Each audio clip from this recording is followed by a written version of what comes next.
think of President Trump going after Dr. Ford personally like this? Well, you know, when you think about it, he's going after a 15-year-old girl for not coming forward about a really traumatic event in her life. And what's so telling about that is, you know, is a real ignorance of trauma of this kind. This is not reported by most women who experience it. I think as much as 65% of women never tell anyone. And you know, I've had that really underlined this week, because just this week I have had a significant number of women everywhere that I go tell me that they had similar experiences, and many of them said that they've never spoken about it before this week.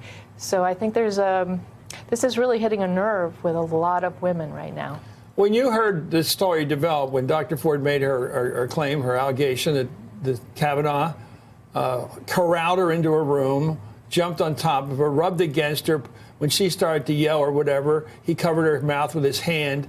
Rough stuff by anybody's standard. This is beyond whatever, beyond the normal have a couple beers and making a pass at somebody. This is rough stuff.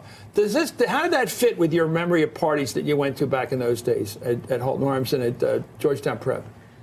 Well, I mean, certainly. Did they get out of hand? Well, you know, they typically got out of hand in the same way they probably got out of hand when you were in high school, or kids today are in high school.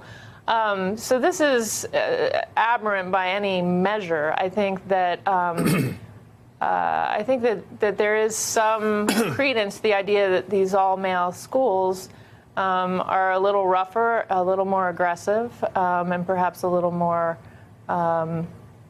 rowdy, as we're calling it. But this instance, as described by Dr. Ford, does that step out of the norm you experienced? This seems criminal. At least people say a misdemeanor at least. Right. You know, I'd like to answer that as a categorical yes, was unusual. But as I said, there are enough women that I know who experienced this in high school and since, that I don't think it was as unusual as we would hope. What do you hear from Dr. Ford now, what she's going through, how she's preparing for what might be testimony next week? I don't know exactly how she's preparing. I've been really as I think her sister-in-law pointed out, she's really kept her circle of communications pretty small. But I have been communicating with the people who are communicating with her. And I think that she's starting to, you know, this came about, her letting her name out came about pretty quickly, so she didn't have time to prepare. I think she's had some time now to take a deep breath and get her head on, and I'm hoping that by the time we see her, she will be in full strength. How important is it that she speak and testify?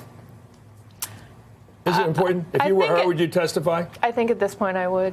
Hey there, I'm Chris Hayes from MSNBC. Thanks for watching MSNBC on YouTube. If you want to keep up to date with the videos we're putting out, you can click subscribe just below me, or click over on this list to see lots of other great videos.